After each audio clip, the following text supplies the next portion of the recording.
hills have eyes. A night of terror, a day of vengeance, where no one was spared. No one. Kill the babe! Kill me! They fought back. Anything was a weapon. The family dog to the family car. It's working!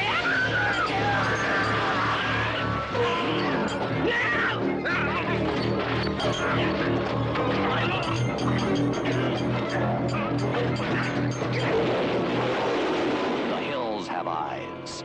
The most shocking, terrifying film you will ever see, by Wes Craven, writer and director of The Last House on the Left. The Hills Have Eyes. The lucky ones died first. So here we come to talk about another fairly infamous piece of work from Mr. Wes Craven, this time from 1977. Yep. And this is called The Hills Have Eyes. It also has in common with The Last House on the Left that it was remade in the last 10 years, and I think very successfully, by Alexandre Aja. That said, unlike what I had to say about Last House on the Left, I think that Craven's Hills Have Eyes is a really strong horror movie. Its elements are all familiar, you know? A group of people go to a place that is forbidden, that they should not go, and they get picked off one at a time. But the major difference here is that instead of it being Teenage Nitwick number 1, Teenage Nitwick number 2, and Teenage Nitwick number 3, it's a family. Yep. It's a family in a trailer, and they are fighting for survival. And every loss has such impact to them. Yeah. The stakes are impossibly high just because it's a family. Yeah, and they're not stupid either, really, in a lot of ways. I think they make a wrong decision, obviously, going out in the desert. But these are smart people that come to the realization pretty quickly that they're being hunted, and they're being hunted brutally. Yeah. It's a civilized family that's being hunted by an uncivilized family. Now, the history of these creatures, these hill folk, is not as richly explored in the original. There's a little bit more mystery to them. But they definitely have a family dynamic. And we do, in a limited way, get to explore it. We kind of get to know both families. And we love one family, and we fucking despise the other. Yeah. Apparently, it's it's loosely based off a true story of the Sonny Bean saga. Apparently, it took place in Scotland. I don't know the time exactly, but apparently there was a family of rogues living in the Scottish forest that would sabotage and kidnap and murder families or groups as they would pass through this forest. And they actually did take a child to use as a sort of ritual sacrifice. Craven came upon this story in the library when he got money to do a movie, basically in a desert. He got and had the equipment that from his softcore porno days that he had rented, and went off and made this film with Peter Locke. It's a simple story, I agree, but it's really well done, and it's due to the fact that you've got a director whose skills are sharper, and visually he starts to improve as well. I really like the opening credits with the silhouette of the hills. I don't know, and just with the choice of music as well, I thought it was aesthetically pleasing and eerie, and it was a great way to start the movie. It's simple, really. I mean, you just got the font with the credits and this black silhouette of the mountains of the desert, and right away I was sucked in, kind of going, okay, all right, because I hadn't seen this movie before. This is the first time I'd actually seen Craven's version was for this podcast. Oh wow, that's interesting. And so I'd seen the remake before I'd actually seen this version. So that might color your perspective a little bit. See, to me, The Hills Have Eyes takes sort of the themes and ideas and approach of Last House on the Left and kind of perfects them as much as he could within the parameters of 1977. Yeah. He kept the visceral violence, he kept the high stakes, he kept sort of the violation and breaking of the family and that sort of violence. Yeah. But he recontextualized the story and gave us characters that we could identify with more than just relating to their suffrage, but it becomes survival horror. Like, what the fuck would I do to get out of that situation? And a lot of people, myself included, I like to think of myself as a fairly peaceful person. Like, I am not a violent man. I make jokes, but like, I am despite being a big, intimidating looking fellow, I'm a teddy bear. And one of the things that's interesting about the horror genre and about stories like this, that it presents a scenario to me where I could be turned into a very violent person. Yeah. If somebody violated and hurt my family like this, and my back was against the wall, and I couldn't call the police, if it came to picking up a rock and bashing in somebody's skull, I would. Yeah. You know? And again, it's just different. Watching your father get burned alive or your brother get bludgeoned to death by a crowbar has way more impact than your schoolmate or, the guy who you caught a ride with to this, remote location. Yeah. The fact that they're not dumb kids, they have a car, they're just taking a shortcut through the desert, and their car breaks down, right? Well, they're booby trapped. It's booby traps. They're sabotage. Yeah, but it's not because they were stupid. It was nothing they did. They just happened to go to the wrong place. Without knowing it, they were in the wrong place. Yeah, and it costs most of them their lives. I think Craven is successful with a theme that he explored earlier with Last House, where there is there's savagery in us all. He's very successful with this time around. Partly because you're right, the family, the actors are really, really good in this movie. What's her name from E.T. and Cujo? Dee Wallace. My girlfriend. Yeah, she's really good in this movie. Yeah, and they're like the villains themselves. They are terrifying, and you want them to suffer when they start suffering. Michael Berryman is, of course, the fellow whose impressive visage usually boasts on the posters for The Hills Have Eye.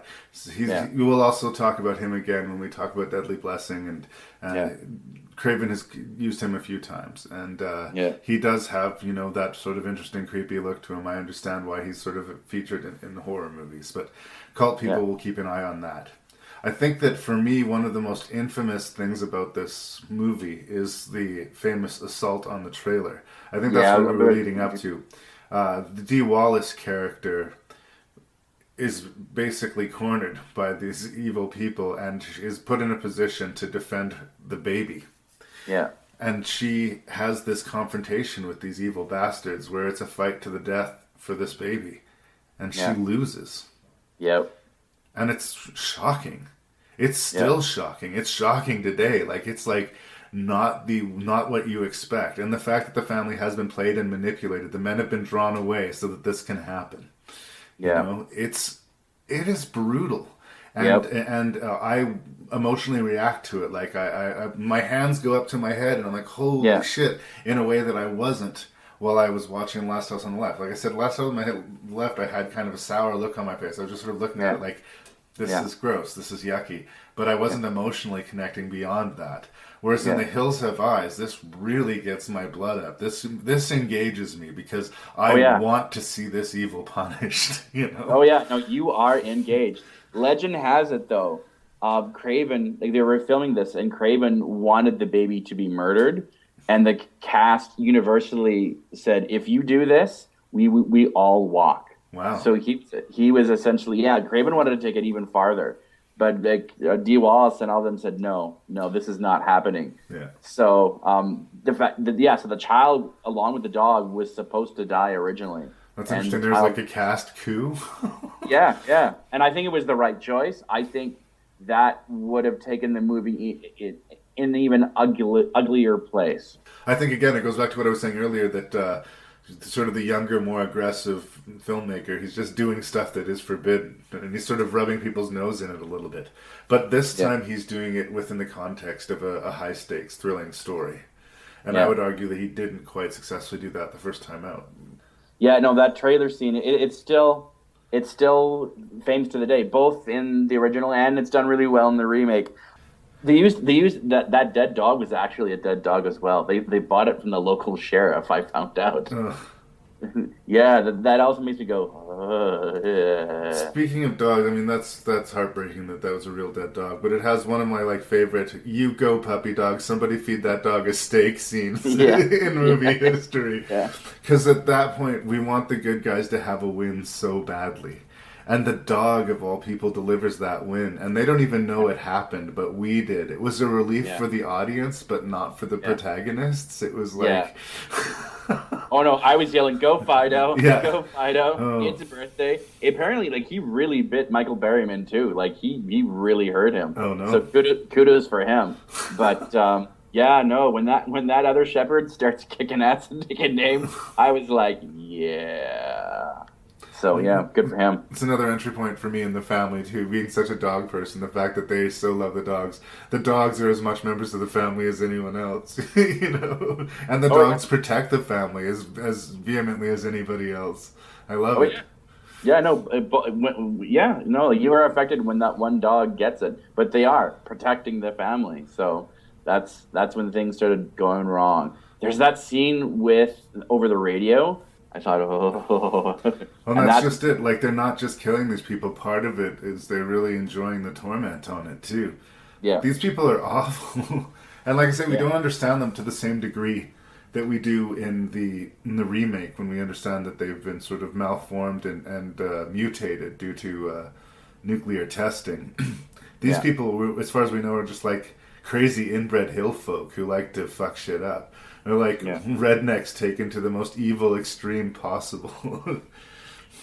I think it's a good idea that we don't know a lot about them. We just know them as this sort of weird rogue family. I think that works to the terrifying nature of them. Apparently, I've never seen the sequel, but the sequel, of course, explains more of the family. And also, Michael Berryman's character survives somehow when he's clearly dead in this one. No, his throat's out. Yeah. Yeah. So, oh yeah, and he breaks his leg. That scene was also. No, there's lots of scenes, and again, still, it was made in '77. That today make you go, oh my god, dude, that's awful. Yeah. Yeah, I was doing a lot of ooh, and I was eating chicken while this was going on as well. That also added some aesthetics to it. Maybe not the right choice for watching that movie. Using any weapons that are available, including a rattlesnake. Yeah, that steak was a good choice. Although, Craven's got a thing about using animals as weapons. Not only this, but in Deadly Blessing as well. Yeah, no, he does have a thing, I think, specifically with snakes. You'll see it again and again in his film, snake imagery, where it's not necessarily asked or called for. We're going to definitely see it again in Serpent and the Rainbow. We're going to see it again in Deadly Blessing. And we see it here. It's not even like the context here makes a little bit more sense that there'd be a rattlesnake there, but the way in which it's used in the plot is interesting. But did it rock you like a hurricane, Larry?